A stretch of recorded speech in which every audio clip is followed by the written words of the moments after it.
Hello guys. மணி இப்போ 3:30. இன்னொரு 1 மணி நேரத்தில் ஜிம்பாப்வே கூட T20 சீரிஸ் ஸ்டார்ட் ஆக போகுது. 3 மேட்ச்சு. ஆப்வியஸ் டைம்ஸில் இந்த மேட்சஸ்க்கெல்லாம் பெரிய எக்ஸ்பெக்டேஷன் இருக்க வேண்டிய தேவையில்லை. ஏன்னா ஜஸ்ட்டு லெஃப்டில் ஹேண்டில் பண்ணுங்கிற மாதிரி ஜெயிக்க வேண்டிய கேம்ஸு. பட் அயர்லாண்ட் தோற்றதுலேருந்து அந்த மாதிரி எந்த டீமையுமே அந்த மாதிரி நம்ம இனிமேல் கன்சிடர் பண்ண முடியுமா அப்படின்னு தெரியலை. ஏன்னா நம்மளோட பர்ஃபார்மன்ஸ் லெவல் அந்த லெவலில் இருக்குது. பட் அது ஒரு பக்கம் இருந்தாலும் இப்போது ரீசெண்டாக நேற்று வந்து ஒரு வீடியோ பார்த்தேன். நம்ம அஸ்வின் அண்ணாவும் அவரோட ஃப்ரெண்டு பீடாகும் ரொம்ப காரசாரமாக ஒரு விஷயத்த பேசிட்டு இருந்தாங்க. அது என்னென்னா, அப்கமிங் வேர்ல்டு கப்புக்கு 4 பேசர்ஸ் வந்து டீமில் இருக்கணும். அந்த 4 பேசர்ஸ் யார் யாருன்னா பும்ரா, ஷமி, புவனேஸ்வர் அண்டு சிராஜ் அப்படின்னு பீடாக் ரொம்ப வலியுறுத்தி சொல்லிட்டு இருந்தார். அதில் வந்து எனக்கு உடன்பாடுங்கிறது சுத்தமாக கிடையாது. ஏன்னா 4 பேஸ் ஆப்ஷன் நீங்கள் உள்ளே எடுத்துகிட்டு போகிறப்போ ஒரு ப்ராப்பர் ஸ்பின்னர் விளாட்றதுக்கான வாய்ப்பு இல்லாமல் போயிடுது. இந்த 4 பேசர் ஆப்ஷனில் என்ன ப்ராப்ளம்னா, நம்ம கண்டிப்பாக 5வது பவுலர் வந்து ஒரு ட்ரூ ஸ்பின்னர் எடுத்துகிட்டு போக முடியாது. ப்ளஸ் இந்த 5-6 அப்படிங்கிற காம்பினேஷன் வந்து கிரிக்கெட்டில் வந்து ஆல்மோஸ்ட் எக்ஸ்டிங்க்ட் லெவலில் தான் இருக்குதுன்னு நினைக்கிறேன். எக்ஸ்டிங்க்ட் ஆயிடுச்சுன்னே சொல்லலாம். ஏன்னா 6 பேட்டர்ஸ் 5 பவுலர்ஸ் அப்படிங்கிற அந்த 5-6 காம்பினேஷன் வந்து இனிமேல் கிரிக்கெட்டில் எந்த ஃபார்மேட்லையும் யூஸ் பண்ண முடியாதுன்னு தான் நினைக்கிறேன். ஏன்னா இப்போ மாடர்ன் கிரிக்கெட்டில் நம்பர் 8 வரைக்கும் பேட் பண்ணும் அப்படிங்கிறது மேண்டட்டரி லெவலில் இருக்குது. ஏன்னா இப்போ டாப் டீம்ஸ் எல்லாருமே எல்லா ஃபார்மேட்லையுமே நம்பர் 8 வரைக்கும் விளாட தான் பேட்டர்ஸ் இருக்கணுங்கிறத எக்ஸ்பெக்ட் பண்ணுறாங்க. இப்போ ஆஸ்திரேலியா பார்த்தீங்கன்னா நம்பர் 8 வந்து டெஸ்ட்லேயே பேட் கமின்ஸ் தான் நம்பர் 8 ஆடுறாரு. அதே மாதிரி இங்கிலாந்து, நியூசிலாண்டு எந்த டீம் எடுத்திங்கனாலும் சவுத் ஆஃப்ரிக்காவில் நம்பர் 8 வந்து மார்க்கோ என்சன் மாதிரி பிளேயர்ஸ் வச்சுருக்காங்க. ஸோ இந்த நம்பர் 8 வரைக்கும் பேட்டிங் வேணும் அப்படிங்கிறது எல்லா ஃபார்மேட்லேயும் எல்லா டாப் டீம்ஸும் ஃபாலோ பண்ணுற ஸ்ட்ராட்டஜியாக மாறிடுச்சு. அது வந்து இந்த மாடர்ன் கிரிக்கெட்டுக்கு ஒரு ரொம்ப அவசியமான தேவையும் கூட. ஸோ வந்து 3 ஸ்பெஷல் பவுலர்ஸ்க்கு மேலே எந்த ஸ்குவாட்லையும் இருக்கவே முடியாது. இருக்கிறது நல்லதும் இல்லைன்னு நான் நம்புகிறேன். 3 ஸ்பெஷல் பவுலர்ஸ், 3 ஆல்ரவுண்டர்ஸ் அந்த காம்பினேஷனில் தான் போக முடியும்.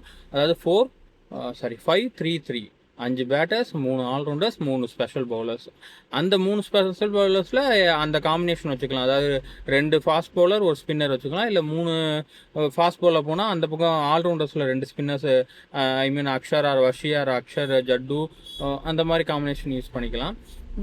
4th ஆல்ரவுண்டர் வந்து ஒரு பேஸ் பவுலராக யூஸ் பண்ணிக்கலாம். இப்போ ஹர்ஷித் ராணா, ஹர்திக் பாண்டியா ஆர் சிவம் டூபே இந்த மாதிரி ஒரு ஆப்ஷன் ட்ரை பண்ணலாம். ஃபார்மட் பொறுத்து மாற்றிக்க முடியும். நிதிஷ்குமார் ரெட்டி இருக்கார். அந்த மாதிரி பிளேயர்ஸை அடுத்த ஜென்ரேஷன் பிளேயர்ஸை டெவலப் பண்ணுறதுக்கான வேலையை பார்க்கலாம் அந்த நம்பர் 8க்கு. இப்போ அஸ்வினாவும் பீடாகும் சொல்கிற மாதிரி இந்த 4 ஆப்ஷன்ஸ் போனோம்னா பேட்டிங்கோட டெப்த்து குறையும். அது வந்து நல்லதில்லை. ஏன்னா இப்போ லாஸ்ட் மேட்ச் நம்ம தோற்ற 3வது ஓடி இருக்குல்ல இங்கிலாந்து கூட, அந்த மேட்ச்லையுமே அதான் கேஎல் ராகுல் அவுட் ஆன உடனேயுமே பேட்டிங் ஆர்டர் முடிஞ்சது. அக்ஷர் மட்டும்தான் இருக்கார் பக்கத்தில் அவருக்கு சப்போர்ட் பண்ணுறதுக்கு. அடுத்து பூரா பவுலர்ஸ் தான் இருக்காங்க. ஸோ அந்த ப்ரெஷர் இருக்குல்ல, அந்த ப்ரெஷர் வந்து பேட்டர்ஸ்க்கு இருக்கக்கூடாது மாடர்ன் டேஸில். ஏன்னா 388 சேஸ் பண்ணோம், வெறும் 27 ரனில் தான் தோற்றோம்.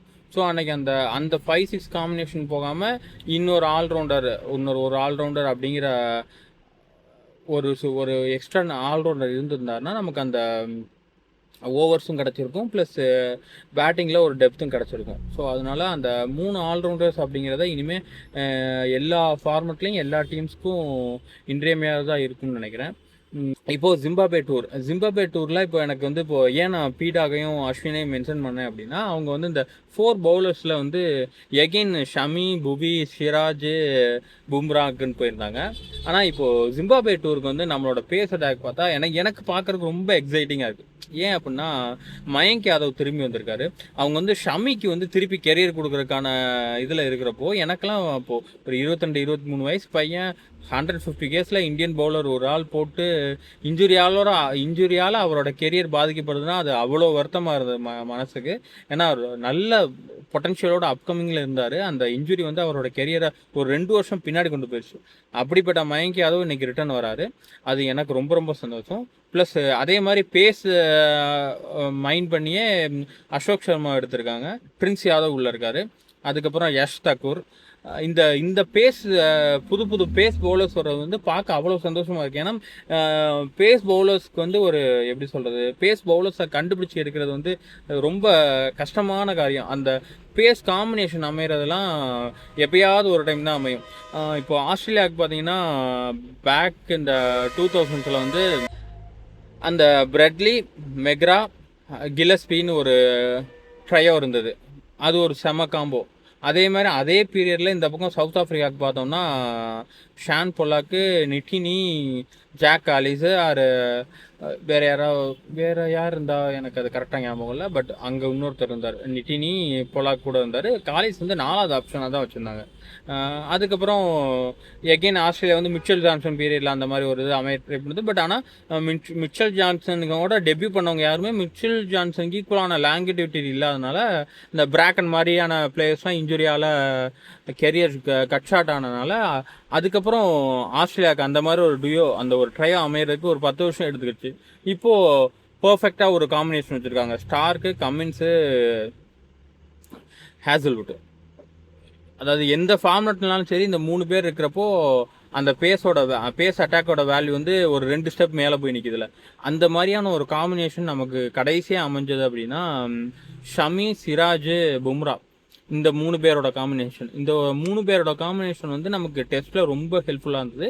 2023 ODI வேர்ல்டு கப்பில் 3 பேரும் ஸ்ப்ளெண்டிடாக பர்ஃபார்ம் பண்ணாங்க. பட் ஆனால் ஷமியோட இன்ஜுரி, அதுக்கப்புறம் ஷமியை வந்து போர்டு வந்து இல்லை, அவர் ஏஜ் அவுட், இனிமேல் அவரை நாங்கள் பேக் பண்ண மாட்டோம்னு ஒரு முடிவு எடுத்துருக்கனால அந்த காம்போ பிரேக் ஆயிடுச்சு. ப்ளஸ் ஒரு பக்கம் பும்ராவும் அதே மாதிரி தான் எல்லா மேட்சும் விளாட்றதுக்கு ஃபிட் இல்லைங்கிறப்போ இப்போது இந்த நெக்ஸ்ட் இந்த ஒரு காம்பினேஷனை கண்டுபிடிக்கிறதுக்கான வேலையில் தான் நம்ம இறங்கணுமே ஒழிய எகெயின் பழையபடி புபியோ ஷமியோ இனிமே இந்த செட்டப்புக்குள்ளே கூப்பிட்டு வர்றது என்னை பொறுத்த வரைக்கும் தேவையில்லாத வேலை. ஏன்னா அதான் நான் சொன்னேன், மயங்க் யாதவ், பிரின்ஸ் யாதவ், யஷ் தக்கூர், அசோக் சர்மா, இதெல்லாம் இவங்க எல்லாருமே அப்கமிங் பொட்டன்ஷியல்ஸ். ஐபிஎல்லில் டீசென்ட்லேருந்து ஆவரேஜ் எக்ஸலன்ஸ் வரைக்கும் பெர்ஃபார்மன்ஸ் இருக்குது. எல்லாருமே எல்லாருமே வெரி வைப்ரண்ட் பொட்டன்ஷியல்ஸ். அப்படி இருக்கப்போ அவங்களுக்கு இன்டர்நேஷ்னல் சர்க்கியூட்டில் இருக்க எக்ஸ்பீரியன்ஸ் கொடுத்து அவங்கள்லேருந்து பெஸ்ட்டை பொறுக்கி அடுத்து பும்ராவோட சேர்த்து அந்த மாதிரியான நெக்ஸ்ட் செட்டப்புக்குள்ளே போகிறது தான் ரொம்ப சரியாக இருக்குன்னு தோணுது. ஏன்னா இப்போது 2027 வேர்ல்டு கப்புக்கு வந்து ஆப்வியஸாக பும்ரா இருப்பார். பும்ரா கூட என்னோட நம்பிக்கை சிராஜ் கண்டிப்பாக இருக்கணும். பும்ரா அண்ட் சிராஜ் 2 பேசர்ஸுங்கிறப்போ அந்த சிஸ்டமே ரொம்ப கரெக்டாக இருக்கும். பேக்கப்புக்கு ஹர்ஷ்தீப் இருப்பார். இதுவே போதும் 2027 வேர்ல்டு கப்புக்கு. பட் அதுக்கும் பியாண்ட். ஏன்னா இப்போது ஹர்ஷ்தீப் வந்து 3 ஃபார்மெட்லையும் இருக்காரா அப்படின்னா இல்லை. அவர் வந்து T20 தான் மேஜராக இருக்கார். ODIயில் வந்து இப்போ தான் செட்டில்இன் ஆகிட்டுருக்காரு. எவ்வளோ இன்னும் ப்ராப்பராக அந்த பும்ராவோட பிளேஸை ரிப்ளேஸ் பண்ணுற அளவுக்கான பவுலிங் இல்லை. ஐ மீன் அவர் கன்சிஸ்டன்சி இல்லை. ஈவன் அவரால் ஷமி, சிராஜ் மாதிரி பிளேயர்ஸ் ஈக்குவலாக பெர்ஃபார்ம் பண்ணுறதுக்கே இன்னும் 4 தான் நினைக்கிறேன். ODIயில் இப்படி இருக்கப்போ டெஸ்ட்டில் அவர்கிட்ட என்ன எதிர்பார்க்க முடியும்னு தெரியலை. ஸோ அவர் வந்து T20 அப்படிங்கிற ஒரே ஒரு செட்டப்புக்குள்ளே மட்டும்தான் இருக்கிறாரு மேஜராக. ஹர்ஷ்தீப் ஒரு ஆள் தான் நமக்கு இந்த 3 பேருக்கு அடுத்து நம்ம கண்டுபிடிச்ச ஒரு வேர்ல்டு கிளாஸ் டேலண்ட்டு. அதுக்கப்புறமான அந்த வேர்ல்டு கிளாஸ் டேலண்ட்டை தேடுற இடத்துல தான் இத்தனை பேர் இருக்காங்க. பிரஷித், இப்போ இருக்கிற இந்த 4-5 பேர், ஒரு 5லேருந்து 10 நம்பர்ஸ் இருக்காங்க. இந்த எல்லாருமே எல்லாருமே நல்ல பொட்டன்ஷியல்ஸ். பட் இதுலேருந்து யார் அந்த வேர்ல்டு கிளாஸ் ஸ்டேஜுக்கு வர்றாங்க அப்படிங்கிறது வந்து நம்ம அவங்கள வந்து ட்ரை பண்ணி பார்க்குறது தான் தெரியும். ஸோ இந்த மாதிரி சீரீஸ், ஜிம்பாப்வே மாதிரியான சீரீஸில் வந்து இவங்கள ட்ரை பண்ணுறது ரொம்ப நல்லது. இதையெல்லாம் வந்து ஃபார்மர் பிளேயர்ஸும் இந்த பண்டிட்ஸ்ன்னு சொல்லிட்டு இருக்கவங்களும் கொஞ்சம் எப்படி சொல்கிறது, வெறும் அவங்களோட பர்சனல் அஜெண்டா மட்டும் இல்லாமல் மொத்த டீமோட ஃப்யூச்சரையும் கன்சிடர் பண்ணி பார்த்தாங்கன்னா இதெல்லாம் சரின்னு தான் அவங்களுக்குமே தெரியும். பட் ஆனால் இதை அவங்க பேசாமல் இருக்கிறாங்கன்னா எனக்கு தெரிஞ்சு அதுக்கு 2 காரணம் தான். ஒன்று அவங்களோட பர்சனல் காழ்ப்புணர்ச்சி, 2வது அவங்களுக்கு இருக்க பர்சனல் அஜெண்டா. இதை தவிர வேறு எதுவுமே இல்லை. ஏன்னா இப்போது ரிட்டையர் ஆகிறதுக்கு முன்னாடி இருந்தே அஸ்வின்னாலாம் யூடியூப்பில் வந்து யூடியூப் சேனல் நடத்திட்டு தான் இருக்காரு. அந்த ரிட்டையர்மெண்ட்டுக்கு முன்னாடி வரைக்கும் அஸ்வின் இந்த மாதிரி பேசுனதே கிடையாது. இப்போ தான் அந்த வெறுப்பு பேச்சு வந்து அதிகமாக இருக்குது. நான் அதுக்கு என்ன ரீசன் நினைக்கிறேன்னா, அவர் வந்து தன்னை அவரை ஒதுக்கி வச்சதை அவரால் ஏற்றுக்க முடியலன்னு நினைக்கிறேன். அது அவரோட பர்சனல் ஃபீலிங்ஸ், அதை பற்றி நம்ம கொஸ்டின் பண்ண முடியாது. பட் ஆனால் அந்த பர்சனல் விஷயங்களை டீம் மேலேயும் முக்கியமாக அடுத்து வர யங்கர் ஜென்ரேஷன் பிளேயர்ஸ் மேலேயும் காட்டாமல் இருந்தால் ரொம்ப நல்லாயிருக்கும். அவ்வளோதான்.